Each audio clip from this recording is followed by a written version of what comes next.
नमस्कार, मैं हूं नगमा। आप देख रहे हैं प्राइम टाइम और आज जिक्र उस विवाद का जो गाहे बगाहे भारतीय सियासत में उठ ही जाता है और उसे और गरमा देता है। ये विवाद है स्वतंत्रता सेनानी विनायक दामोदर सावरकर की भूमिका से जुड़ा। हर पार्टी सावरकर की भूमिका को अपनी विचारधारा की नजर से देखती है या अपने नैरेटिव में सूट करती है, उसकी फिटिंग करती है। सावरकर को एक घोर दक्षिणपंथी और हिंदुत्ववादी विचारक माना जाता है। यही वजह है कि कांग्रेस और वामपंथी पार्टियां उनकी भूमिका को लेकर कई जगह सवाल खड़े करती रही हैं। उधर बीजेपी और अन्य दक्षिणपंथी पार्टियां सावरकर की भूमिका पर सवाल खड़े करने पर घोर ऐतराज जताती रही हैं। इस मुद्दे पर और बात करने से पहले आजादी के आंदोलन के दौरान सावरकर की भूमिका से जुड़े कुछ तथ्य जान लेते हैं। सावरकर को देशद्रोह और हत्या के लिए उकसाने के एक मामले में 13 मार्च 1910 को लंदन के विक्टोरिया स्टेशन पर गिरफ्तार किया गया। उन पर नासिक के कलेक्टर A.T. जैक्सन की हत्या के लिए पिस्तौल सप्लाई करने और देशद्रोह का केस चला। सावरकर चाहते थे कि भारत भेजे जाने के बजाय उन पर इंग्लैंड में ही केस चलाया जाए, लेकिन इससे जुड़ी उनकी सारी अपील नाकाम रही। अंग्रेज सरकार ने भारत भेजा उन्हें। बॉम्बे से इंग्लैंड भेजे जाने के दौरान सावरकर ने 8 जुलाई 1910 को फ्रांस के मार्से बंदरगाह के पास पानी के जहाज से भागने की कोशिश की, लेकिन फ्रांस की पुलिस ने उन्हें पकड़कर ब्रिटेन को सौंप दिया। 22 जुलाई 1910 को बॉम्बे हाई कोर्ट की ट्राइब्यूनल ने उन्हें बॉम्बे की डोंगरी जेल भेजा। 4 जुलाई 1911 को उन्हें सजा सुनाई गई, जिसके तहत अंडमान के पोर्ट ब्लेयर की सेल्यूलर जेल उन्हें भेज दिया गया, जिसे काला पानी कहा जाता था। कई इतिहासकार कहते हैं कि इस दौरान सावरकर ने माफी या रियायत के लिए अंग्रेज सरकार को पत्र लिखे। मई 1921 में सावरकर को कई शर्तों के साथ अंडमान की सेल्यूलर जेल से महाराष्ट्र में पुणे की यरवड़ा जेल भेजा गया। इन शर्तों के तहत वो सरकार की इजाजत के बिना रत्नागिरी जिले की सीमा के बाहर नहीं जा सकते थे, किसी भी राजनीतिक गतिविधि में हिस्सा नहीं ले सकते थे। 1924 में उन्हें जेल से रिहा किया गया। आजादी के आंदोलन में विनायक दामोदर सावरकर की अहम भूमिका से कोई इनकार नहीं कर सकता, लेकिन उनके काम करने के तरीके पर सवाल उठाने वाले कम नहीं हैं। और उससे भी ज्यादा जो एक विवाद है वो ये कि उन्होंने जेल से रिहा किए जाने के लिए अंग्रेजों से माफी मांगी। कांग्रेस नेता राहुल गांधी ने एक बार फिर ये मुद्दा छेड़ा है अपनी भारत जोड़ो यात्रा के दौरान। राहुल गांधी की इस सिलसिले में टिप्पणी पर खुद महाराष्ट्र में कांग्रेस के सहयोगी शिवसेना उद्धव गुट ने असहमति जताई है। हालांकि उद्धव के बयान के बाद राहुल गांधी ने सावरकर पर अपनी बात फिर दोहराई।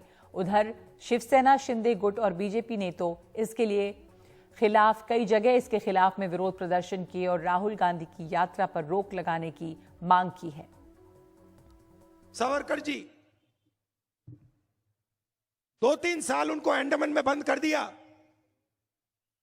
उन्होंने चिट्ठी लिखनी शुरू कर दी, हमें माफ कर दो, जो भी हमसे चाहते हो ले लो, बस मुझे जेल से निकाल दो। 15 नवंबर को महाराष्ट्र के वाशिम में बिरसा मुंडा की जयंती पर बात करते हुए कांग्रेस नेता राहुल गांधी की इस टिप्पणी का विरोध शिवसेना के एकनाथ शिंदे गुट ने किया।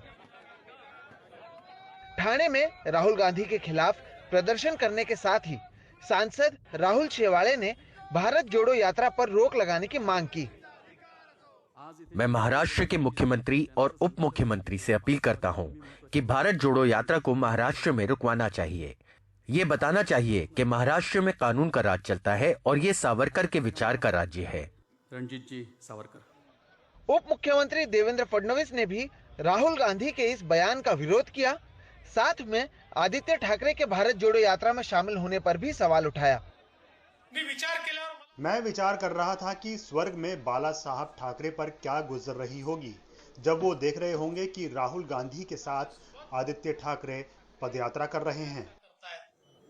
उद्धव ठाकरे ने जहां राहुल गांधी का सावरकर को लेकर दिए गए बयान का विरोध किया, तो वहीं वो बीजेपी पर भी हमलावर रहे। स्वतंत्रवीर सावरकर, उनके बारे में हमारे मन में, दिल में श्रद्धा और प्रेम है, निष्ठा है। वो ऐसे जाएगी नहीं, जाने वाले नहीं, और कोई भी जितना भी प्रयत्न करे तो उसको हम हटने नहीं देंगे, लेकिन साथ ही साथ जिन लोगों का स्वातंत्र संग्राम जाने ना 75 साल पूरे हो गए, उसके पहले जो भी हमें सवाल कर रहे हैं उनका योगदान क्या है स्वतंत्रता के लिए, क्या उनके कितने लोग अंदर गए थे, जेल में गए थे, और कितने लोगों ने बलिदान किया है। जिनका कोई योगदान नहीं रहा, ऐसे लोगों को अधिकार नहीं स्वतंत्र वीर सावरकर के बारे में हमें सवाल पूछने का।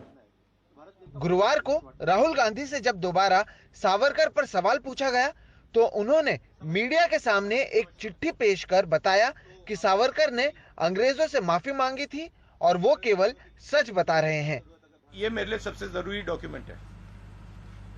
ये देखा आपने, दिख रहा है आपको? और इसमें आप देख लीजिए, ये सावरकर जी की चिट्ठी है जिसमें उन्होंने अंग्रेजों को लिखा है, और मैं पूरी चिट्ठी आपको पढ़नी होगी, देख लीजिए, मैंने हाईलाइट भी कर रखी है, मगर मैं सिर्फ आखिरी लाइन पढ़ना चाहता हूं। सर, मैं आपका नौकर रहना चाहता हूं। ये मैंने नहीं लिखा, ये सावरकर जी ने लिखा है। महाराष्ट्र की राजनीति में सावरकर को लेकर विवाद होते रहे हैं, लेकिन जिस तरह से पहले आदित्य ठाकरे राहुल गांधी के साथ भारत जोड़ो यात्रा में चलते नजर आए और बाद में उद्धव ठाकरे ने अपने आप को राहुल गांधी के सावरकर के बयान से तो अलग किया, लेकिन बीजेपी पर भी वो हमलावर रहे, उससे ये तो साफ है कि आने वाले समय में महाविकास आघाड़ी में उद्धव ठाकरे और कांग्रेस साथ में रहेंगे। लेकिन दूसरी तरफ बीजेपी और एकनाथ शिंदे गुट की कोशिश होगी कि वो बार बार इस मुद्दे को उठाते रहें। मुंबई से कैमरा पर्सन संजय मंडल के साथ सोहित मिश्रा, एनडीटीवी इंडिया। वैसे विनायक दामोदर सावरकर पर कांग्रेस के नेताओं के ऐतराज भले ही बहुत पुराने हों, लेकिन ये भी सच है कि 1970 में तत्कालीन इंदिरा गांधी सरकार ने सावरकर के नाम पर डाक टिकट निकाला। 1980 में सावरकर की जन्मशती के मौके पर तत्कालीन प्रधानमंत्री इंदिरा गांधी ने जन्मशती समारोह के आयोजकों को लिखी चिट्ठी में सावरकर के योगदान की तारीफ की थी। उसमें लिखा था, मुझे 8 मई 1980 की आपकी चिट्ठी मिली है। ब्रिटिश सरकार के खिलाफ वीर सावरकर के साहसिक प्रतिरोध का हमारे स्वतंत्रता आंदोलन के इतिहास में अपना अलग स्थान है। मैं देश के इस उत्कृष्ट सपूत के जन्मशती समारोह के आयोजन की कामयाबी की कामना करती हूं। सावरकर समर्थक अब कांग्रेस नेता राहुल गांधी को उनकी ही दादी की लिखी ये चिट्ठी और उनके द्वारा सावरकर के नाम पर जारी डाक टिकट की याद दिला रहे हैं। राहुल गांधी का कहना है कि सावरकर ने अंग्रेजों को दया याचिका में I want to remain your obedient servant लिखा। राहुल गांधी ने इसका तर्जुमा इस तरह किया कि सर, मैं आपका नौकर रहना चाहता हूं। हालांकि आरएसएस के मुखपत्र ऑर्गेनाइजर ने इसे राहुल गांधी की ऐतिहासिक भूल बताया है। ऑर्गेनाइजर ने लिखा है कि पुराने जमाने में अंग्रेजी पढ़े लिखे लोग अपनी चिट्ठी के अंत में विनम्रता के तहत योर ओबीडिएंट सर्वेंट का इस्तेमाल करते थे। इसके लिए महात्मा गांधी की भी एक चिट्ठी का उदाहरण दिया गया है। फरवरी 1921 में महात्मा गांधी ने ड्यूक ऑफ कर्नॉट को एक चिट्ठी लिखी। चिट्ठी के अंत में महात्मा गांधी ने लिखा, I beg to remain your royal highness. कई जानकार कहते हैं कि उस दौर में पत्र व्यवहार में जिस विनम्रता का इस्तेमाल होता था, उसके तहत इस तरह के शब्दों का इस्तेमाल आम है। इस बीच राहुल गांधी के बयान पर सावरकर के पोते रंजीत सावरकर ने कड़ा ऐतराज जताया है। उन्होंने राहुल गांधी की गिरफ्तारी की मांग करते हुए कहा कि सावरकर ने सभी राजनीतिक कैदियों को छोड़ने के लिए आवेदन लिखा था और कभी खुद की रिहाई के लिए माफीनामा नहीं लिखा। उन्होंने कहा कि राहुल गांधी राजनीति के लिए सावरकर पर गलत बयान दे रहे हैं। This is a record of a British correspondence, and it is a British file, and they are referring Savarkar application as a V.D. Savarkar's application for an amnesty to all political offenders. सभी राजकीय युद्ध कैदियों को छोड़ने के लिए VD. Savarkar application, माफीनामा कभी लिखा ही नहीं है। ये आज कहते हैं जिन्होंने माफीनामा लिखा और एक लेटर दिखाया कि जहाँ पे यूर मोस्ट ओबीडिएंट सर्वेंट लिखा है। तो यूर मोस्ट ओबीडिएंट सर्वेंट लिखना उस समय की परंपरा थी। ये महात्मा गांधी का लेटर है मेरे पास, जिसमें गांधी जी ब्रिटिश ऑफिसर को कहते हैं यूर मोस्ट ओबीडिएंट सर्वेंट। तो जैसा हम आज कहते हैं मैं आपका कृपाभिलाषी, एंड में हम लिखते हैं ना आपका कृपाभिलाषी, तो कृपाभिलाषी लिखने से नहीं बन जाता है ना। तो ऐसे लेटर दिखा के कहते माफी मांगी, देयर इज नो माफीनामा, this is the truth, because है ही नहीं माफीनामा, तो कहाँ से निकालोगे। तो ब्रिटिश तो कहते हैं जनरल एमनेस्टी पिटिशन थी, तो ये बार बार वही झूठ बोलते रहते हैं। और जो सावरकर अगर खुद कमाते तो करोड़ों कमा देते, तो उनके ऊपर ऐसे हास्यास्पद आरोप लगाते हैं और एक कोई लेटर दिखा देते हैं कि जहाँ पे नीचे मोस्ट ओबेडेंट सर्वेंट, ये तो प्रोटोकॉल ऑफ द डे था, तो उसके ऊपर, और गांधी जी ने भी लिखा था। अच्छा, सावरकर जी ने तो कभी नहीं लिखा कि मैंने ब्रिटिशों की सेवा की। ये मेरे पास 1920 का गांधी का खत है, सभी भारत में रहने वाले ब्रिटेन वासियों को लिखा था। उन्होंने कहा है कि भारत में रहने वाले सभी लोगों से सबसे ज्यादा सेवा गए 29 साल में मैंने की है। उनका लेटर है, it is published in complete works of Mahatma Gandhi. ये पहले अपने नेताओं ने क्या किया वो पढ़े और फिर बाद में सावरकर जी जैसे एक तेजस्वी व्यक्ति पे प्रहार करे। नहीं, even they are not being retrofitted. एक सिलेक्टिव कोई भी एक, जैसे वो होल लेटर से एक मोस्ट ओबीडिएंट सर्वेंट ले लो और मैं आपका सेवक बनना चाहता हूं, मैं आपका नौकर बनना चाहता हूं, वाजी का है उन्होंने। तो ये तो मतलब एक लाइन, एक वर्ड कहीं से पकड़ो और उसी को चलाओ, ये बहुत गलत चीज है। क्योंकि उनको लगता है लोग पढ़ते नहीं, लोग पढ़ते हैं।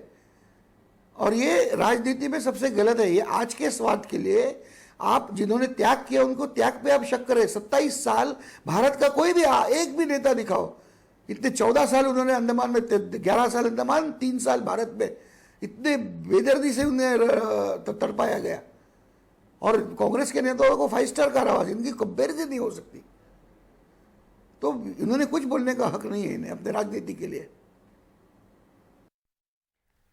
इतिहास में किसी भी बड़ी शख्सियत को लेकर कई तरह की राय बनती है, अलग अलग लोग अलग अलग राय रखते हैं। तो हिंदुस्तान की राजनीति में अक्सर उठ जाने वाले इस मुद्दे पर भी ये अलग अलग विचारधाराओं की टकराव है जो हर बार एक नया विवाद खड़ा करती है। क्या सही है, क्या गलत, इसका फैसला इतिहासकारों को करना चाहिए। लेकिन इस मुद्दे पर बात करने के लिए हमारे साथ हैं आज समाजशास्त्री प्रोफेसर बद्री नारायण, विजय चोरमारे वरिष्ठ पत्रकार, कांग्रेस प्रवक्ता सुप्रिया श्रीनेत और बीजेपी प्रवक्ता आसिफ भामला। सुप्रिया श्रीनेत, आपसे शुरुआत करना चाहती हूँ। राहुल गांधी की भारत जोड़ो यात्रा महाराष्ट्र में है।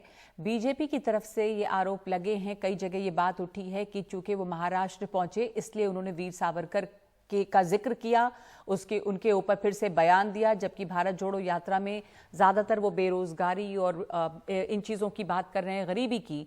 तो यहाँ पर सिर्फ इस यात्रा के ऊपर और फोकस लाने के लिए या एक बज कहें, पॉलिटिकल बज क्रिएट करने के लिए महाराष्ट्र में उन्होंने ये कहा है।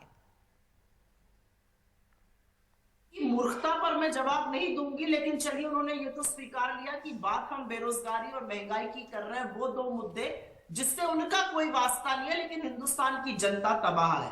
आपने एक अपने इंट्रोडक्शन में एक बात कही जिसमें आपने कहा कि इसका फैसला इतिहासकार करेंगे। इतिहासकार कोई रॉकेट साइंटिस्ट नहीं है, इतिहासकार इतिहास ही पढ़ता है और मैं भी इतिहास की स्टूडेंट रह चुकी हूँ। तो मुझे लगता है कि इतिहास में तथ्यों को तोड़ना मरोड़ना नहीं करना चाहिए। आपकी किसी में श्रद्धा हो सकती है, आप किसी को अपना आका अपना आराध्य मान सकते हैं, आप तो उनके साथ बहुत गलत कर रहे हैं। मैं तो पहले कुछ बोलने से पहले ये बता देना चाहती हूँ कि सावरकर जी ने तो बोला कि गाय एक पशु है, उसको पूजा मत करो। मैं नास्तिक हूं, मैं रैशनलिस्ट हूं, मैं रिलीजन को नहीं मानता। उन्होंने तो तमाम बातें कही कि जो आरएसएस में चला जाता है वो यूजलेस बन जाता है, आगे कुछ हो ही नहीं पाता है उसका। उन्होंने भारत को पितृभूमि का, उन्होंने कहा ये मातृभूमि में मैं यकीन नहीं करता हूं। अब इन सब बातों में क्या है कि वो हिंदुत्व को नकार रहे हैं, वो अपने आप को रैशनलिस्ट बता रहे हैं और ये उनको हिंदुत्व आका बता रहे हैं। छोड़िए उस बात को। 11 जुलाई 1911 को वो जेल पहुंचे और 29 अगस्त 1911 को उन्होंने अपना पहला। अब आप इस विषय को बात करें, इतनी लंबी पुरानी बात है। बीच में मत बोलिए, बीच में मत बोलिए, क्योंकि फिर मैं आपको नहीं बोलने दूंगी। मैं बोल रही हूँ फिर आप बोलिएगा, ये इसका चलन होता है। 1911 में लिखा, 13 में लिखा, 14 में लिखा, 18 में लिखा, 20 में लिखा। और उन्होंने सिर्फ योर ओबीडिएंट सर्वेंट नहीं लिखा, उन्होंने लिखा योर प्रोडिगल सन रिटर्न्स। उन्होंने ये भी लिखा कि मैं और मेरा भाई एक इलाके के बाहर नहीं जाएंगे। 1923 के बाद सावरकर की स्वतंत्रता आंदोलन में क्या भूमिका थी ये मैं जानना चाहती हूँ। 1937 में वो दो देशों की बात करते हैं, हिंदू मुसलमान देशों की। 1942 के पहले 1939 में जब प्रांतीय सरकारों ने, एक मिनट, प्रांतीय सरकार नहीं, हजारों में सुप्रिया इस्तीफा प्लीज दे दिया, अपना तो ऐसे सावरकर आप मुस्लिम लीग के साथ सुप्रिया नहीं प्लीज इस तरह से आप इतना मतलब मुझे तो मत डांट के आप बोलिए, 1 मिनट की बात नहीं है, बात सब लोगों को समय देने की बात है। और मैं आपसे सिर्फ ये पूछ रही हूँ, 1 मिनट हिस्ट्री के ऊपर हम हिस्ट्री के लिए भी बात करेंगे, पर समय एक लिमिटेड होता है। आप भी समझती हैं कि हम एक टीवी डिबेट में हिस्ट्री में जो Arrogance. 2 व्यूज हैं उसको हम नहीं सॉल्व कर सकते। पर मैं आपसे भी वापस, मेरा जो सवाल था मैं वापस आती हूं। आप उद्धव ठाकरे आपके ही सहयोगी वहां पर कह रहे हैं कि इस बयान से वो इत्तेफाक नहीं रखते हैं, तो मैं ये पूछ रही हूं आपसे कि आप ही के साथी जो हैं सहयोगी वो भी इस बयान से अलग होते हैं। तो चलिए आज की सियासत की बात कर लें हम, इतिहास से पहले। और 1911 में उन्होंने चिट्ठी में क्या लिखा, इसके ऊपर इतनी बहस या राहुल गांधी का उसको बार बार उठाने के पीछे क्या तर्क है? मैं समझ नहीं सकती आप क्या बात कर रही हैं।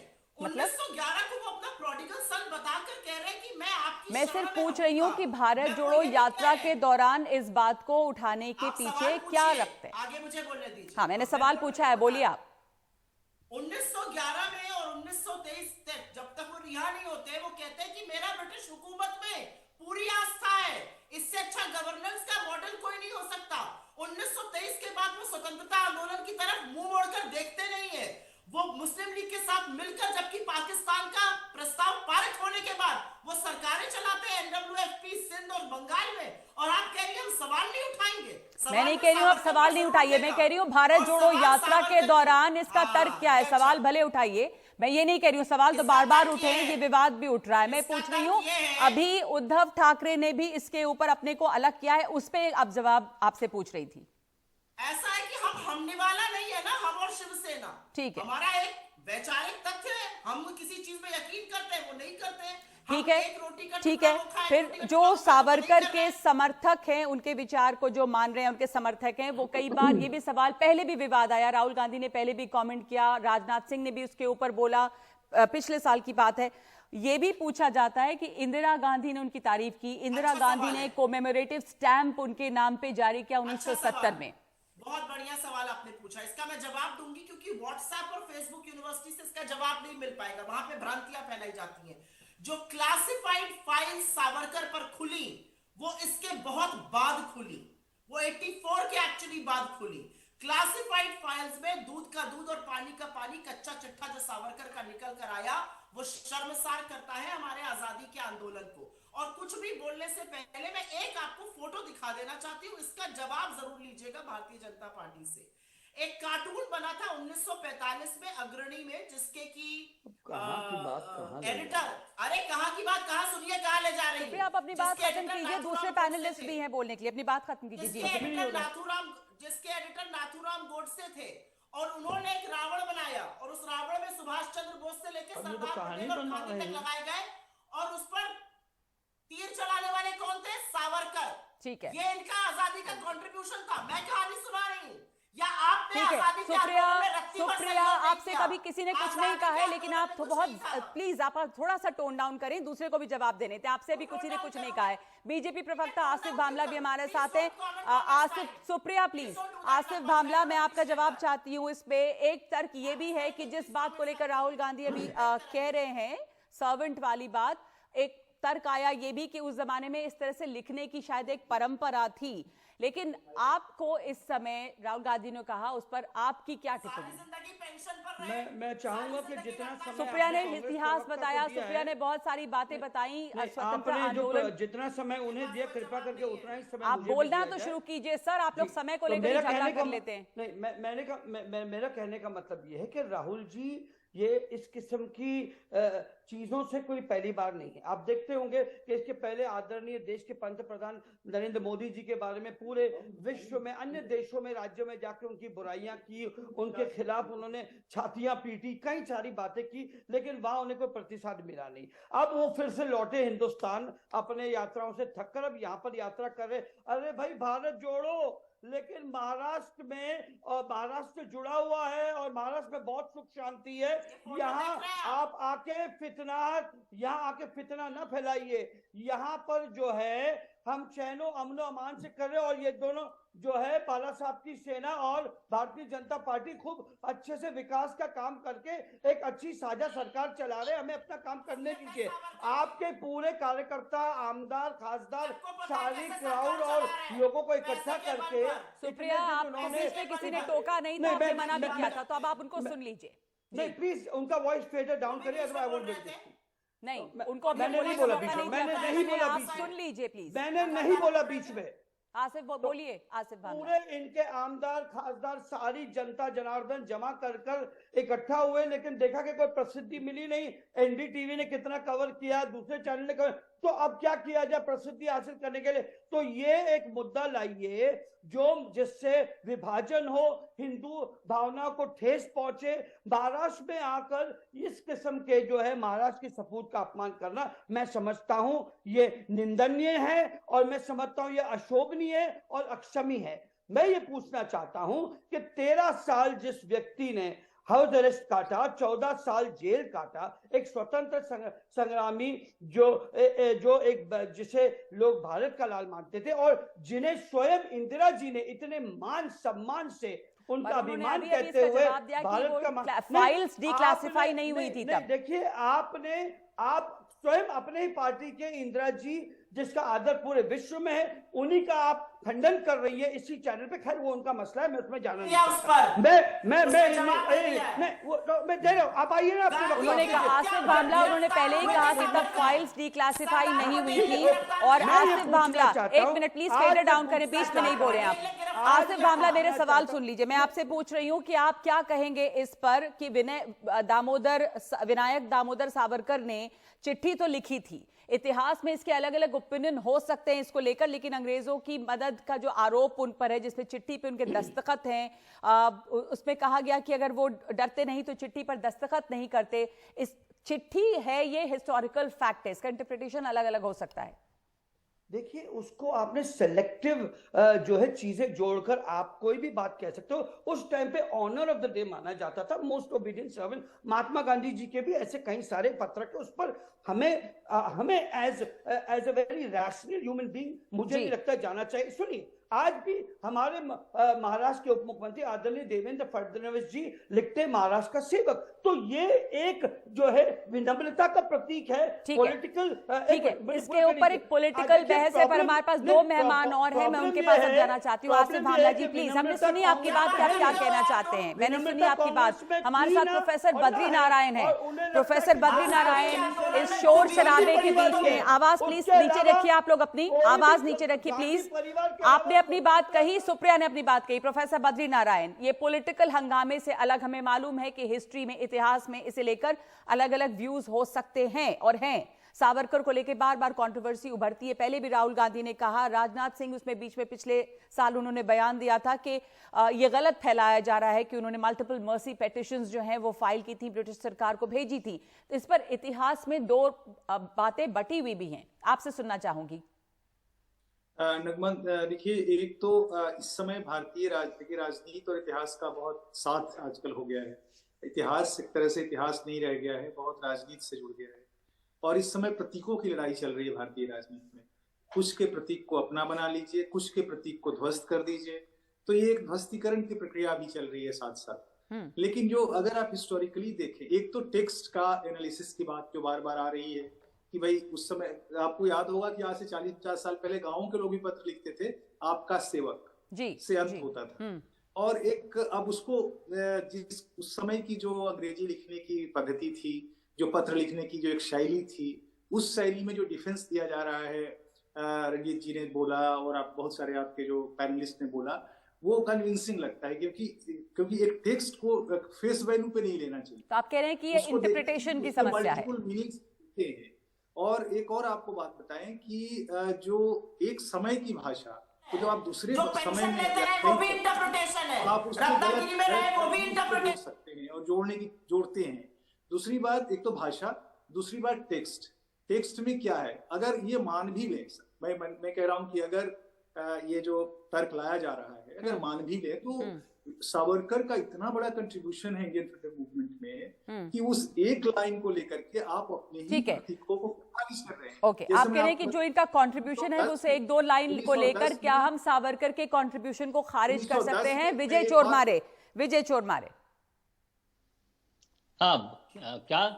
हेलो जी, हम सुन सकते हैं आपको। अभी जो प्रोफेसर बद्री ने कहा कि सावरकर का बड़ा योगदान है स्वतंत्रता संग्राम में, क्या इस एक दो लाइन या माफीनामे को लेकर उस स्वतंत्रता संग्राम में उनके कंट्रीब्यूशन को हम खारिज कर सकते हैं? एक तो ये सवाल। दूसरा, अभी महाराष्ट्र में इस मुद्दे को उठाने को आप कैसे देख रहे हैं? नगमा जी, एक बात है कि योगदान है, उन्होंने सजा काटी है, मगर फिर 6-7 माफीनामे लिखे, ये भी सही है। सावरकर जी ने 6 माफीनामे लिखे, उनकी पत्नी ने 3 माफीनामे लिखे इंग्रज सरकार के लिए। ये वस्तु स्थिति है और ये तथ्य साथ लेकर ये मानकर ही आगे चलना पड़ेगा। राहुल गांधी आरोप करते हैं, उद्धव ठाकरे कहते हैं उनसे सहमति होने की या नहीं होने का या सवाल ही नहीं, तथ्य ऐतिहासिक तथ्य क्या है यही देखना चाहिए। सावरकर जी ने माफीनामे लिखे थे, यह ऐतिहासिक सत्य है और वो बार बार सामने आया है। और ये जो सावरकर का मानने वाला हिंदुत्ववादी तबका है, ये मान नहीं रहा है कि उन्होंने माफीनामे लिखे थे। इतिहास के साथ ही छेड़छाड़ हो रही है। ऐतिहासिक तथ्य क्या है उसके साथ जाना चाहिए, और मुझे लगता है जो सुप्रिया जी ने अभी बताई वो ऐतिहासिक तथ्य के नजदीक जाने वाली वस्तुस्थिति है। दूसरी बात है, आपने पूछी जो महाराष्ट्र की राजनीति के बारे में। जब महाविकास आघाड़ी की सरकार नगमा जी सत्ता में आई थी महाराष्ट्र में, तो 2019 में, तब सरकार सत्ता में आने के 1 महीने बाद ही राहुल गांधी जी ने ऐसा ही सावरकर जी के खिलाफ एक बयान दिया था। तब बीजेपी ने उद्धव ठाकरे को कॉर्नर करने की कोशिश की थी। तब असेंबली चल रही थी, असेंबली में उद्धव ठाकरे ने उसका जवाब दिया था।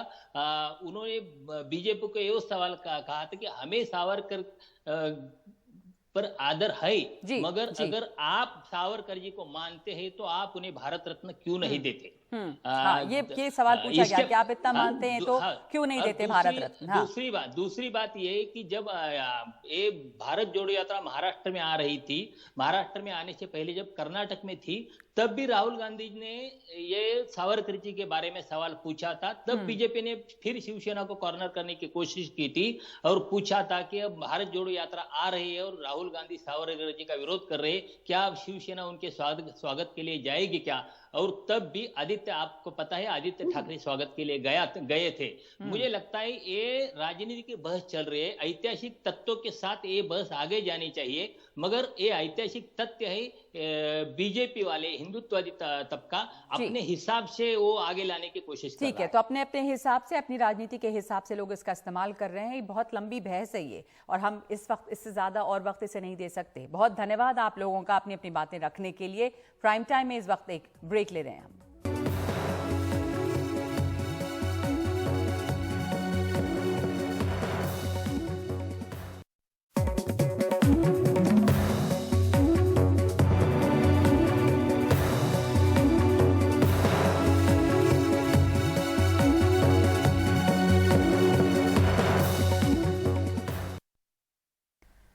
पश्चिम एशिया का देश इजरायल हमेशा से चुनौतियों से घिरा रहा। उसके सामने अपने आसपास के देशों की चुनौतियां ही नहीं है, बल्कि कुदरत भी इम्तिहान लेती रही है। इसके बावजूद अपनी जमीन पर इजरायल ने इतनी मेहनत की है कि उसे किसी चीज की कमी नहीं।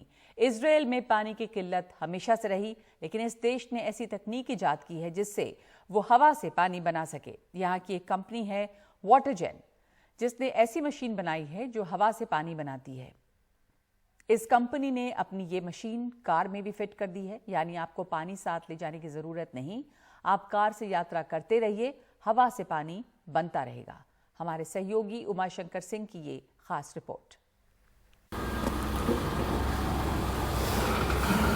ये कार किसी भी कंपनी की हो सकती है, लेकिन खास है इसमें लगी वो तकनीकी जिससे इस कार में पानी बनता है, शुद्ध पीने का पानी।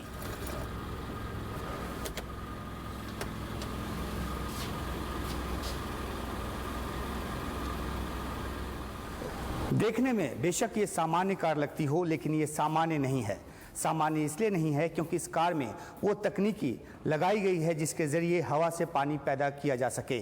और वाटरजेन कंपनी ने ये काम किया है, जो कि इजराइल की कंपनी है। तेल अवीव में इसका हेडक्वार्टर है, जहां इस वक्त मैं मौजूद हूं।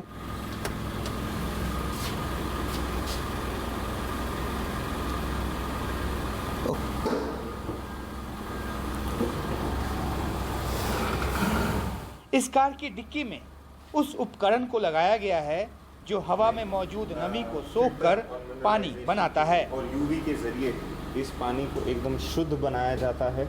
इस पानी में करीबन 1.8 लीटर्स पानी इस वक्त इस गाड़ी में है। ये ठंडा पानी है और इस वक्त ये जो हमारा टेक्नोलॉजी है ये कहीं भी हर गाड़ी में लगाई जा सकती है।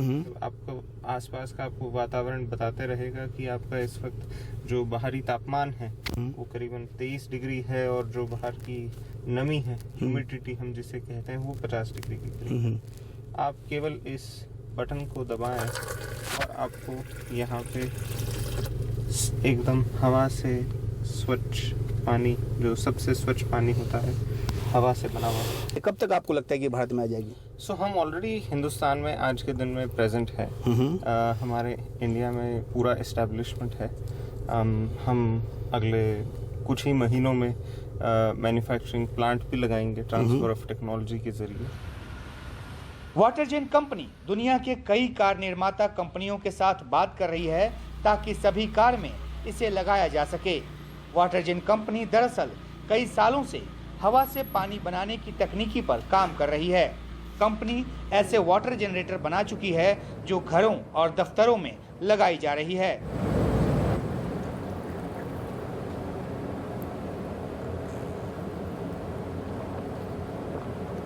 भारत में अमूमन किसी भी दफ्तर में जब हम जाते हैं तो इस तरह का वाटर फिल्टर नज़र आता है, लेकिन वो वाटर फिल्टर ये नहीं होता।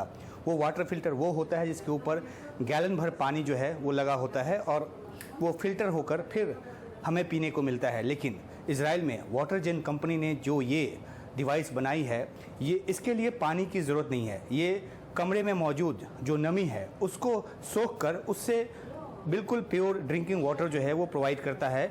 और ये टेक्नोलॉजी एक ऐसी टेक्नोलॉजी है जो पूरी तरह से अगर भारत में आ जाए तो भारत में पानी की कमी जो है, पीने के पानी की जो समस्या है वो कम हो सकती है और बिना पानी के हम पानी पैदा कर सकते हैं। एक तरह से कह सकते हैं कि हवा से पानी पैदा करने की ये तकनीकी है और भारत में इसको लाए जाने की बड़ी ज़रूरत है। ये मशीन घरेलू इस्तेमाल के लिए बनाई गई है। ये 24 घंटे में 30 लीटर तक पानी देगी। वाटरजेन के मुताबिक इसके लिए हवा में महज 20% नमी की ज़रूरत होती है। नमी से खींचे गए पानी में मिनरल भी मिलाया जाता है ताकि पानी शुद्ध के साथ साथ पौष्टिक भी रहे। इजराइल की वाटरजेन कंपनी के साथ मिलकर काम करने वाली भारतीय company SMV Jaipuria group Bharat में इसकी बढ़ती मांग को लेकर काफ़ी उत्साहित है। Today we get a lot of good response from different Indian customers. आज हमारे पास अच्छे रेस्पॉन्स हैं। लोग अपने घरों में इस्तेमाल कर रहे हैं, कंपनीज में इस्तेमाल कर रहे हैं।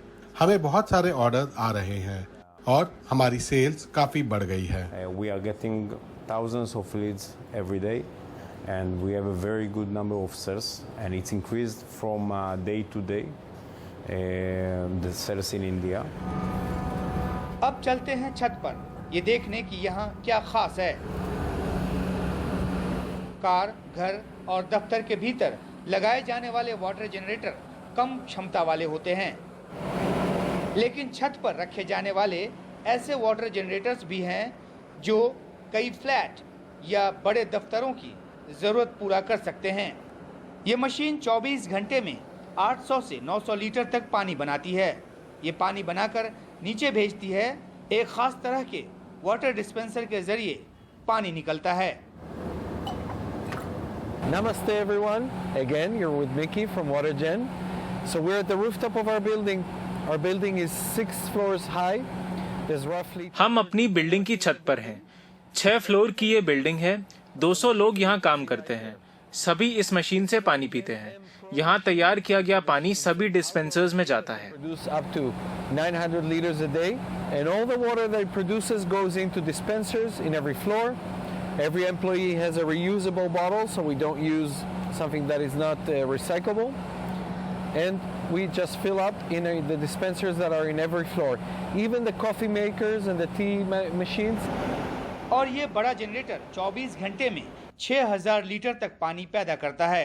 इसका इस्तेमाल सामुदायिक स्तर पर किया जा सकता है, यानी एक साथ कई घर और दफ्तरों की पानी की जरूरत को ये पूरा कर सकता है। इस तरह से बनाए जाने वाले पानी की कीमत करीब 40 से 50 पैसे प्रति लीटर बताई जा रही है।